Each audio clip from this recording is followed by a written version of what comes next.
We're recording here. Okay. All right, neat. Do you prefer Dave or David? David is good. Okay, perfect. Hello, David. Thank you so much for agreeing for this interview.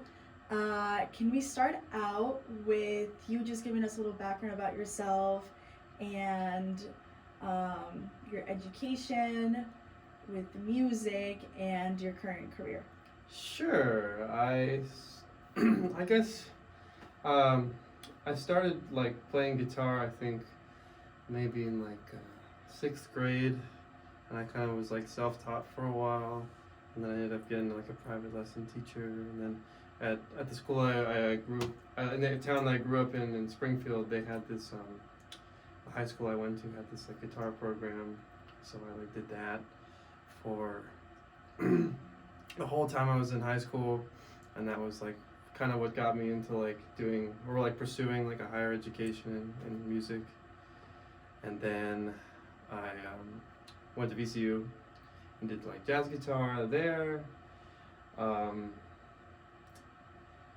not super great with interviews. This is my first interview. No, you're all but good. this is not working. It's just a conversation. Yeah, It's just a okay. conversation. Yeah. I went to VCU for jazz guitar, and I did a little classical guitar there too. And then I met some friends of mine, and we like started a small band, Ooh. and that was a lot of fun. And then COVID happened, and then the band died. Oh no. And then somewhere along the ways, I picked up other instruments like mandolin. I picked up the drums. I mean, I'm not like a great drummer, but I can play the drums some. And yeah, around like 2019 or 2018, I started working here, and I've been like teaching pretty much just ever since. And I guess that answer your question? Yes, that's perfect. Okay. That's perfect. Sure. Can you elaborate more about what led you to become a teacher? Sure. I mean, I was definitely very inspired by like my high school teacher, because he kind of got me staying in school because I was thinking about dropping out because high school was not a great time for me. Yeah. So I was planning on leaving high school and getting like a GED and maybe not even going to college. But he was like, hey, I know you're pretty good. You should just apply for this jazz group that I have at the school. And so I did it, and I was like, all right, this is like the reason that I stayed, pretty much. Yeah. And so like he taught a lot of kids. He was like a public teacher, so he didn't do like private lessons. Yeah. At least not that I know of. But I mean, he definitely inspired me and inspired a lot of my friends too. He's a very well liked music teacher. That's awesome. So knowing that, how do you see your role as a music teacher influencing other students? Not just like technically, but also like in love and appreciation for music. Well, this place is kind of nice, the Westwood Music Club, because we kind of like, our whole thing is more about just like aspiring love for music than just like the pure technical aspect of, hey, you gotta learn how to play the scale and so forth. And because like with music, you know, it's obviously very much so a practice of discipline more than it is just an instrument to play, if you want to like master it. But, you know, not everyone's trying to master the instrument. So, you know, you have to like come from being, I wouldn't say I'm a master, but someone who's like been playing for a long time and knows all this stuff, to then go, I'm just trying to show you that it's fun to play guitar. And that is really what I think this shop's about, and what I've been trying to do is like, yes, it's a lot of fun to play guitar, and that's, you know, that's like a big part of it, and that's the reason why people play in the first place. And honestly, like, you know, going to school for higher education, I think sometimes like that gets lost along the way, because you're like, I gotta learn all these skills, I gotta learn this, you know, shit for my jury, I gotta like do this like recital, I gotta make sure everything is right and perfect, because it's like very much so judged, which is weird because music is not, it's very subjective. Yeah. So, I think I kind of answered it. Yeah. Sort of. No, yes, Yeah. This is perfect. So you mentioned about discipline. Can you talk more about what are most or what are some of the most significant challenges that students face, maybe some challenges that you faced when learning an instrument, and how you help them overcome these challenges, or with your experience, how you overcame them? I think my biggest challenge, if we're just doing me first, is first having the love of music, losing it, and then coming back to it later. Because I think school kind of killed music for me a little bit. Because I was all about guitar when I was a kid. Like, guitar is, that's it. I was like, I didn't really care about much else. Yeah. And then I went to school for music, and honestly, I was a nerd. So I like just practiced like for 8 hours plus or longer, and like just did tons of. It was maybe a little bit overkill, but then I kind of like started to like lose the love for music, because it was like I gotta practice all this technical stuff, and like the soul of music for me was like kind of not there anymore. And then once I left, then I had to like refine it again in other genres and other ways of playing, and trying to like turn my brain off and like all sorts of crap. I don't know if that, I guess that sort of answers without getting into how it really happened. Yeah. But for my students, I guess it's like, you know, one, just like trying to, because like some students come in and they're like, I want to learn guitar, and they're like super about it. Those students are very easy. It's students that come in and like, I don't really know, I don't even know if I like music. It's like you're there to like show them that music is fun, and that like some of their predetermined thoughts about music is maybe not as it seems. Like you can just play music and have a good time. It doesn't need to be great. It doesn't need to be perfect. It's just for fun. And for students, you know, of any age that are just like, I just want to play, you know, it's kind of just like, yeah, it's cool. You can just play whatever you want and just have a good time. And like, sure, I'll teach them the technical things. It's not like it's all fun for all the time. It's like I have to be like, it is good if you learn this thing that's not the most exciting thing in the world. But Yeah. I think I'm kind of, it's getting a little sidetracked, but I think that No, sort of answers. No, maybe. yeah, definitely. And I'm just gonna keep bouncing off of what you're saying. Sure. Going deeper into your experiences with these two different types of students, can you share a particular memorable experience where you felt you made a significant impact on a student?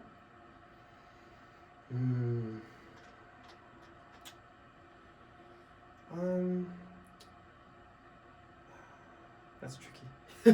I've had a lot of students. Okay. I guess maybe one would be when some of my students who I thought like weren't interested in music at all, like one day like their maturity like got to a certain point, or like something happened in their life, and I'm not sure if that was necessarily on me per se, and they just were immediately like, I want to do music, and they're like, this is it. And now those students are like they write their own songs, and they like are like, I gotta go do the recital, because we have like recitals 2 times a year here, and they're like, oh man, I'm so glad that David's here today and not a substitute or something like that. But I wouldn't know if I'd like accredit myself to that. I feel like they kind of, a lot of teaching I think is almost like guidance, at least with music, because it's like a lot of the self-discovery and a lot of the practices on your own. Like I can show you how to play all these things, but if you don't spend time at home, or if you don't spend time just thinking about it, it doesn't really connect. So it's like you have to honestly, like, I think teachers are more like they just like guide people in the right direction, and they really are like, you know, because I feel like music is like, it's tricky to teach, because it's not like there's always a handbook to be like, you know, with math it's like this is the equation, you just follow the equation and you're fine. And with music it's like every student's different, everyone wants something different, especially with guitar. Guitar is even more annoying, because like with piano it's like, yeah, you can go classical, and that's kind of how like the like teaching method is. With guitar it's like you can go in any direction you want. That didn't really answer your question. No, But that's something else. Yeah, yeah, no, but this is perfect. It's opening up the conversation, and that's exactly what I want. Sure. I appreciate all of your feedback and your insights. When you notice that music is mostly outside of, let's say, the hour or 30 minutes that you spend on your students, do you give them homework or do you give them guidance on how to approach the mindset around music? So you're saying like outside of the lessons? Yes. What do I do? Usually like a lot of my students are pretty young, so when the 30 minutes is up, it's kind of like I'll talk to the parents and tell them what's going on. I don't necessarily like reach out because they're so young. Yeah, yeah. But I definitely think that like part of the lesson is not just like let's learn all this stuff. It's also just like trying to find what they like in music and trying to like I can't remember the word for it, but cultivate that like passion for it. So like it really doesn't matter what it is. If it's like a student's like in love with Taylor Swift, it's like we're gonna do Taylor Swift songs. No matter how I feel about it, it's like we're gonna like really try to like cultivate the love for whatever they're into at whatever given moment. I don't know if that's kind of what you're asking. But No, yeah, and that leads perfectly to my next question, is how do you tailor your lessons to what your students are motivated to do? Well, it's always so different. I guess like we would like sit down and I would sit and be like, all right, so I'd be like, what? Depending on how old they are, if they're like your age, I'd be like, what do you want to get out of music? Yeah. And then you would say something, and then we would be okay, like let's go that direction. And then of course I'd be like, well, there's some technical things that obviously we need to get in order to get to that goal. Yeah. In order that maybe we have to learn how to read standard notation. Maybe we need to get better at reading rhythms or tablature. Maybe we need some like, some basic theory to get us to where we need to go. And so I'm like, okay, well then we'll do that. And then I'll be like, well maybe it might be good if we have like a basic book for us to work through. But then on the side also be like, hey, we should probably like, because the book's not that exciting. It's a tool to get you to where you want to go. And then on the side be like, well, let's learn these songs. Let's like, do really what you want to do with the book. Try to tie it together so that you get like a full experience, I guess. Yeah. What about really young kids? They're interesting because it's really just about trying to keep their attention. Yeah. I have one student. She's and it's not even like every young child's the same. I have some young kids that are very attentive, and it's like they're like here for business. And then I have some students who are like the same age and they're just bouncing off the walls. And like with those kids, it's like we like sing songs. We do a little bit of like what we came here to do. Like we're like, all right, we gotta learn our chords. We learn like a chord or two, and then the rest of the time is like we're gonna sing some songs, talk about music. And the nice thing about the fact that I can play all these other instruments is I can be like, well, what if you want to try drums now for 10 minutes? And they're like, oh yeah. And then we learn the drums, and then once they're bored with that, then we go back to our other. It's like just trying to keep their attention. Yeah. I guess. That's really cool. Building off of that, can you discuss the importance of music education in a community with such a rich musical legacy like Richmond? I feel like that's, because I've only been living in Richmond since like 2014. I feel like almost 10 years though. Yeah. I mean, I think it's like obviously it's very important. I think something that we as like people who like play shows or people who are on like the higher end of like the musical skill level need to remember is what brought us to want to play in the first place.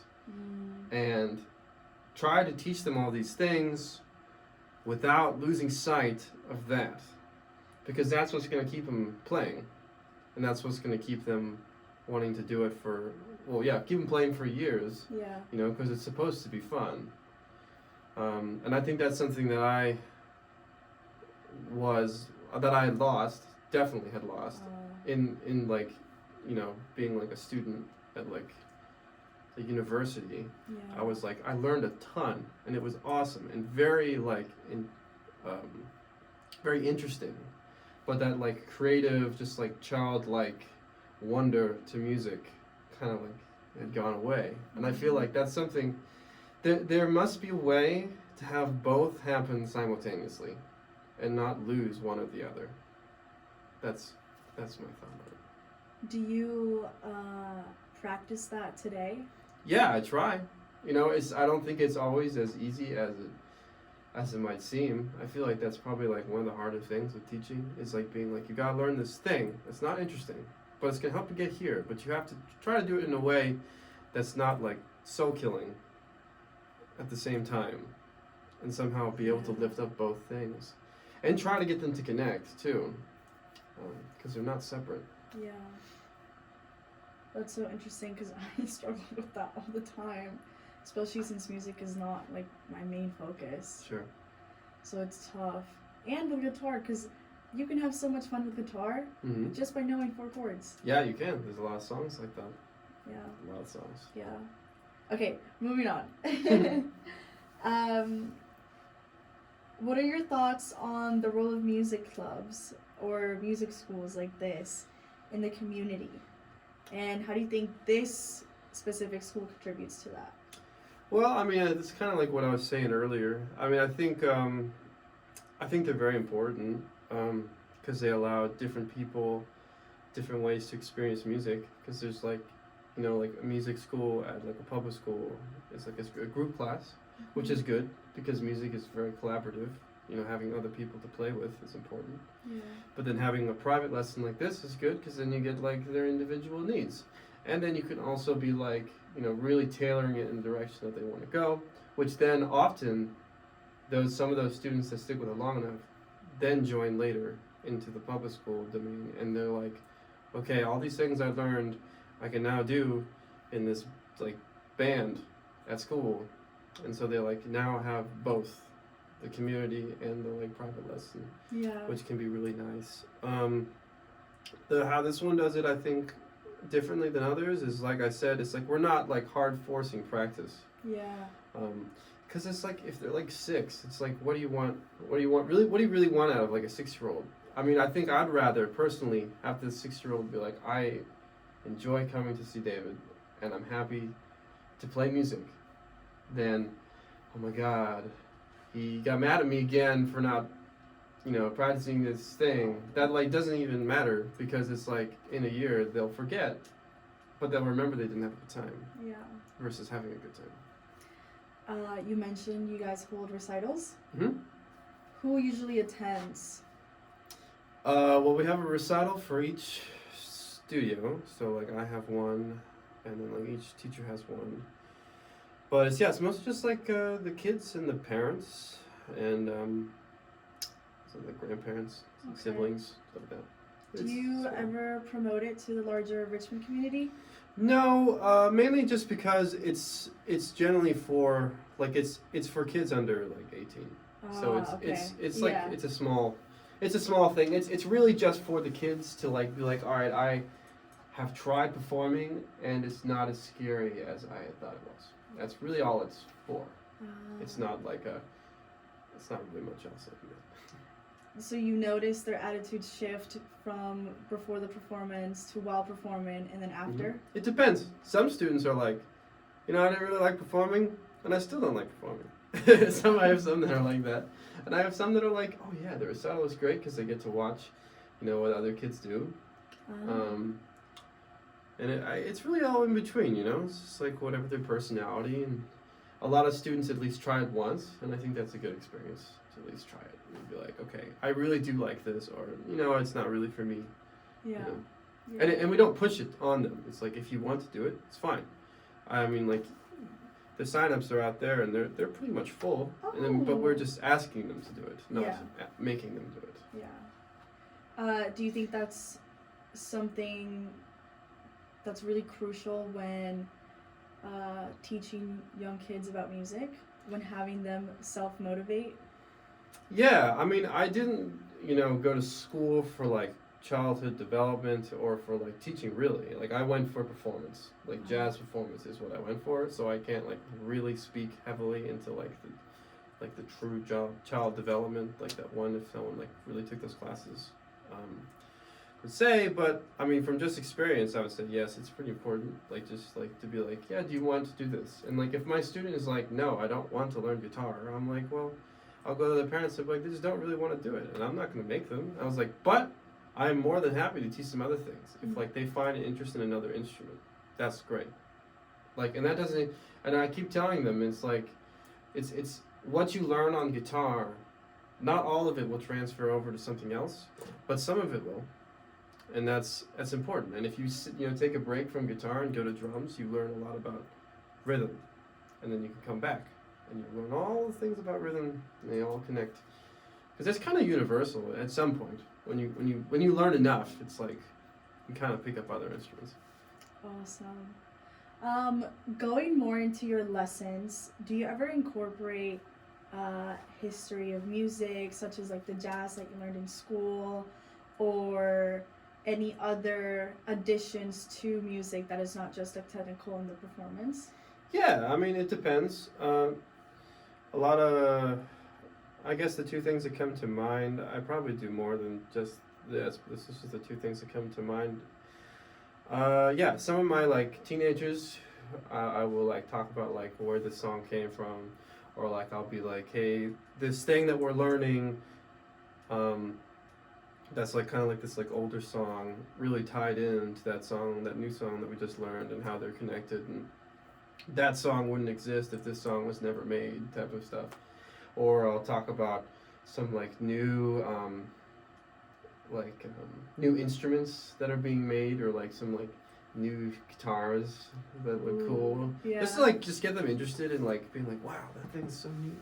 And to like look into that type of stuff. But I don't know if I like push like music history a ton. Yeah. Just because, I don't know. I just don't.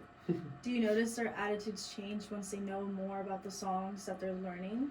Yeah, it depends, especially when it's a song that they were kind of like, about. But then you're like, this song really paved the way for this artist that you really like. And it's like, and this wouldn't be here without it. And then, I mean, they'll be like, all right, I'll spend a little more time on it than just being like, I'd rather just play whatever. Yeah.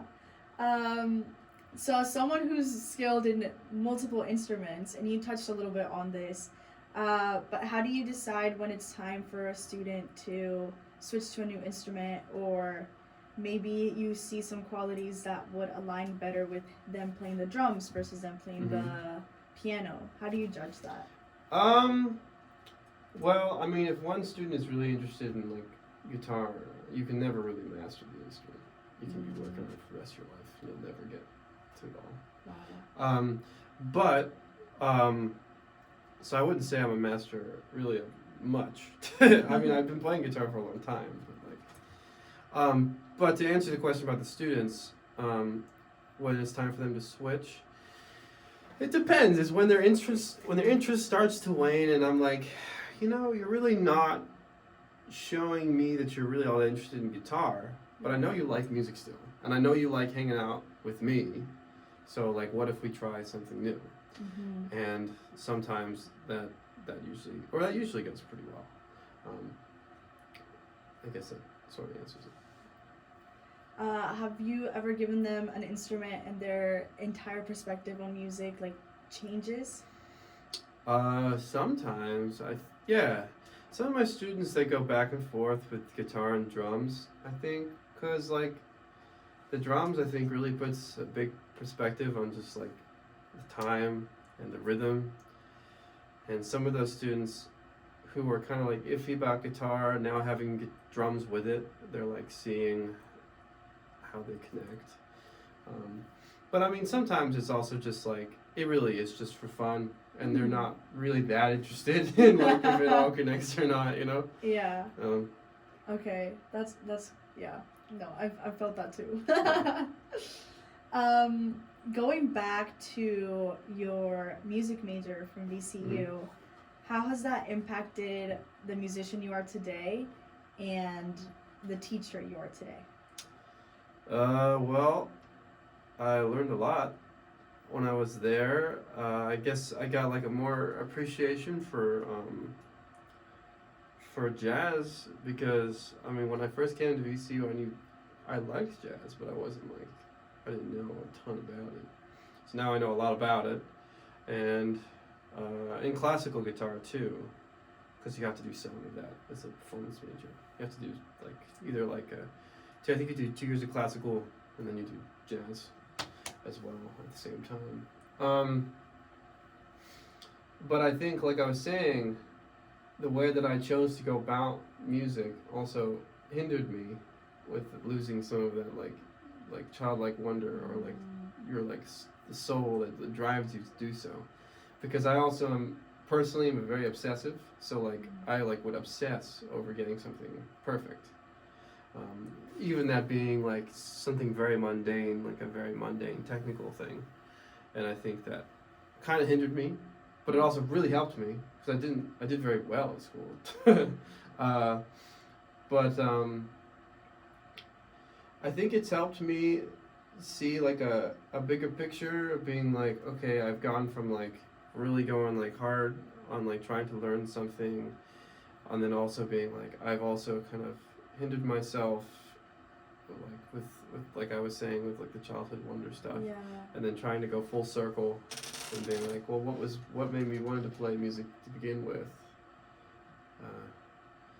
Kind of, I think all those things kind of help me be a teacher now to like allow them to go down a similar path, but not necessarily, you know, be like, you gotta learn this stuff, and if you don't, like, I'm not doing lessons. Like, I don't want to be like super serious about it. It's supposed to be for fun. I don't know. I feel like I'm repeating myself, but Yeah. But I want to touch on a little bit. You mentioned going back to why you wanted to learn music in the first place. Mm-hmm. Can I ask you why? Yeah. I mean, when I first started, I was like super into like rock music, and I still like it now. But I mean, I think the thing that actually like was what chased me is the feeling of just the joy of just like playing something. Like it just like felt good. And that's really what I think I chase, is that feeling. It doesn't even matter what style it is. As if it feels good to play it, I will play it. It doesn't matter what it is. From like, you know, like classical to like death metal, I guess. I really don't play much of death metal. But if it did make me feel good, I'd probably play it. Yeah. That's awesome. Yeah. What genre did you start learning? At which point? When you first discovered that? It was like rock. Yeah, it was rock, and then jazz, and then after jazz I did like country music and like bluegrass. Oh, that's awesome. And that's kind of where I am still. It's in that area.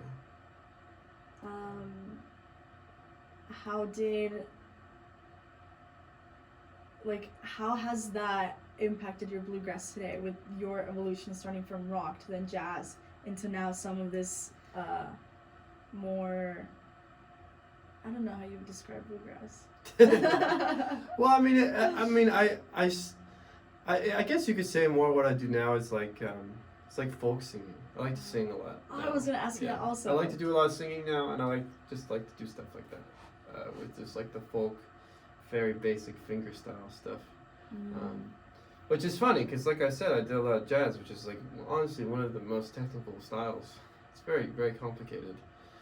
To then go like, well, I just want to like finger pick like open chords, and that's what brings me joy currently. If that stops, then I'll probably do something else. But yeah, how it impacts it.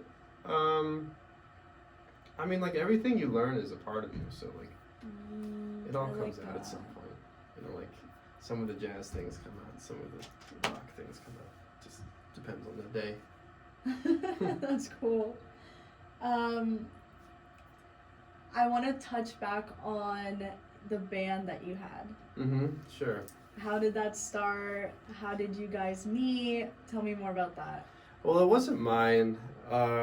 We all met at VCU, and um, we had played a bunch together in like the ensembles that we had in like our classes, and then I think the band leader was like writing songs, and I think we all just kind of like, because we all kind of liked each other, so we just decided to start playing. Nothing like really anything serious. Mhm. What was the name of it? We were Return to Sender. We didn't play for very long.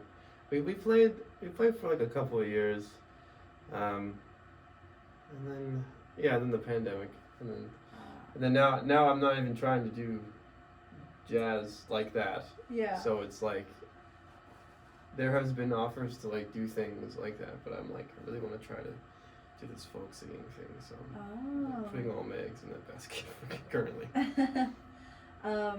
What? So your band was jazz? Yeah, it was like jazz. It was like a modern jazz type thing. Jazz is hard to describe as a genre itself. But. And you were the guitarist. Mm-hmm. Who were the band members?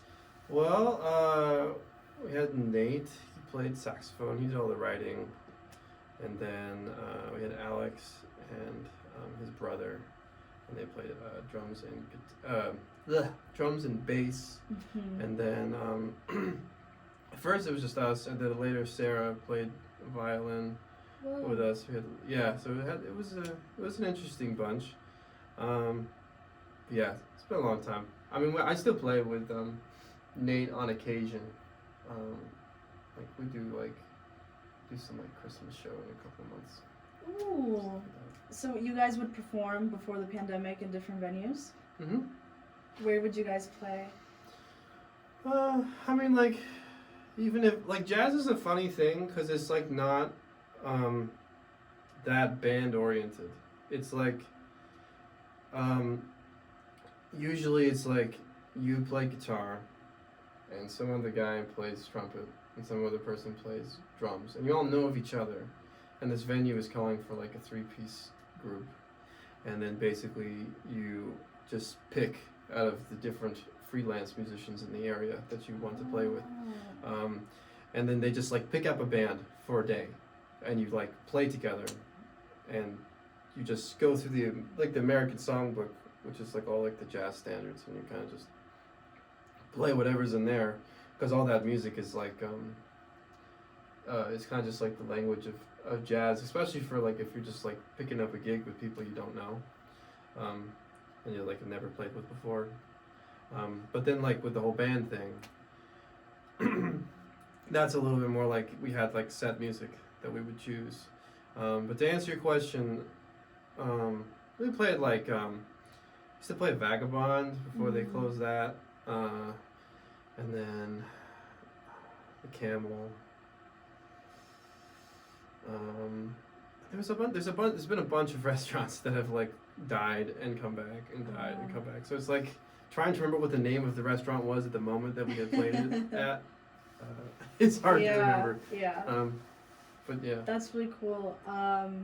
Do you think that the music scene with those gigs that you play with people forms a community, or does it just? Absolutely. Uh-huh. Of course it does. Yeah, for sure.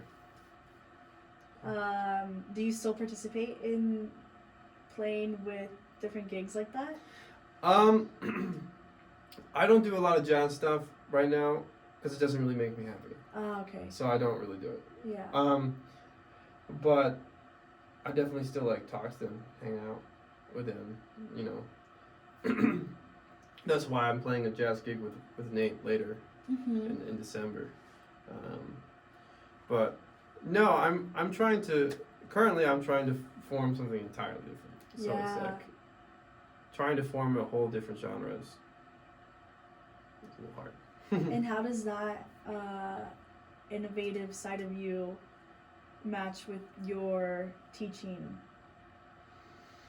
Well, I mean, I guess with teaching, I do enjoy and feel happy when like the student is like able to like get what they want out of it, or like show that they're like, wow, this guitar thing that we did today, or this song, or whatever is like really cool when they come back the next week and like, I've been playing this and I like really like it. Like that feels good.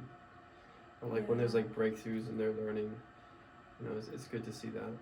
And how do you balance that with you also trying to start your bluegrass singing? I don't know. I'm still working on it.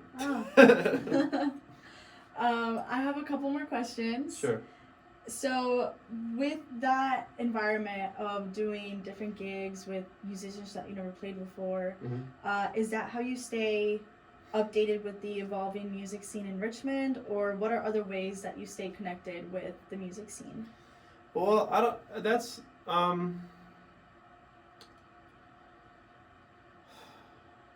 it's a good question. For me, because like I was part of like the jazz scene for a little while, and like now being a little bit out of it now, I can't like answer that, I think, to its like fullest extent.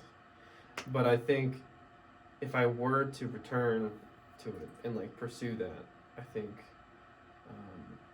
like I guess like going to shows and like contacting people and like doing those pickup gigs and like trying to meet more people would be the way to return to that genre. I just don't particularly want to.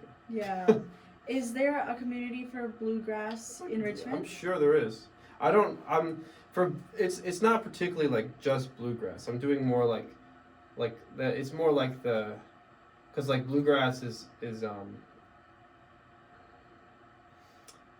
it's hard to describe. But like I think I'm more on like the singer songwriter thing, which there are people for that. I mean, there's people for any genre in the city, especially this one. But yeah. Have you met anyone that kind of has that same passion for it?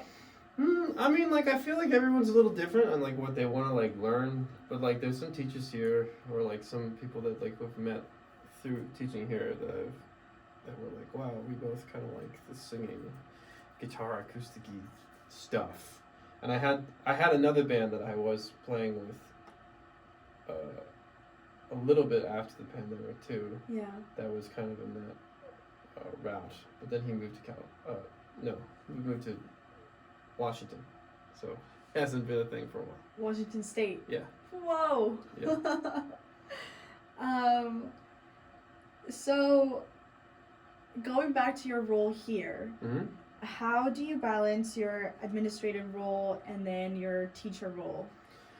Well, it's pretty separate. I like do 2 hours with Jay in the front and just like work through things that need to be worked through, and then once that's done, I just teach, and then Jay is in charge of it all. So that's kind of it.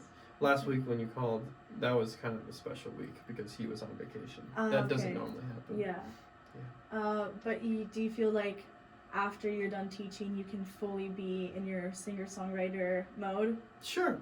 Yeah, because usually like once teaching is done, it's not like there's a lot of things that are asked of me for here, because Jay does most of the scheduling and the billing and all the other things, so I don't have to worry about those things, which is nice. Okay, good. And lastly, looking towards the future, how do you plan to contribute to the Richmond music scene? Well, I hope to start performing again, because it's been a while since I kind of like, because like when the pandemic, obviously no one performed. Yeah. And then I performed some after, but I was like still trying to find what I really wanted to play, style-wise, and what was like bringing me like the most joy.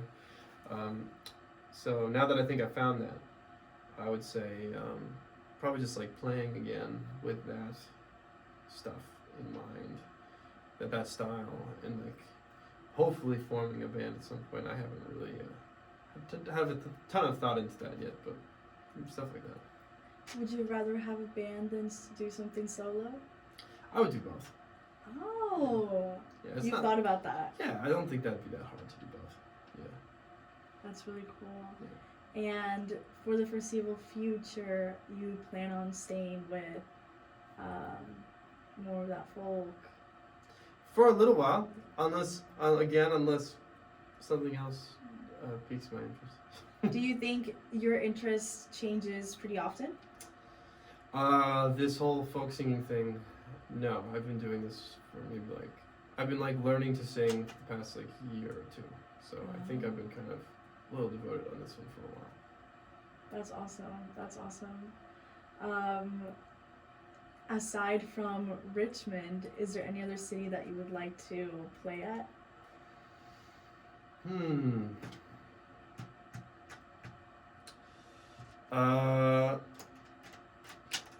Well, my wife and I are like Canada, so maybe some places in Canada, like Toronto.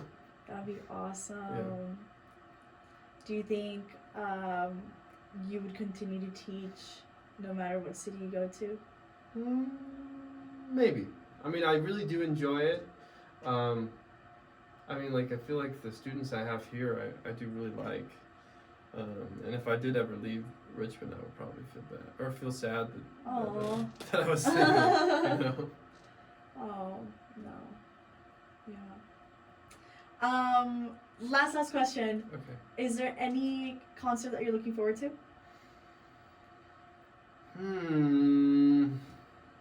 Crap, there was something on that I was gonna go see. Usually, like when I go see stuff, it's like the Punch Brothers, like Chris Thiele coming to town. I'll go see him, or like I'll see some of my like old jazz people I used to really like Pat Metheny or stuff like that. I was excited to maybe see that Bob Dylan concert that's coming, but I heard it got questionable reviews, so I might not go. Yeah. Okay. Well, David, thank you so much for your time. This has been a very valuable interview for me. Cool. I'm glad it helped. Thank you. Yeah. All right.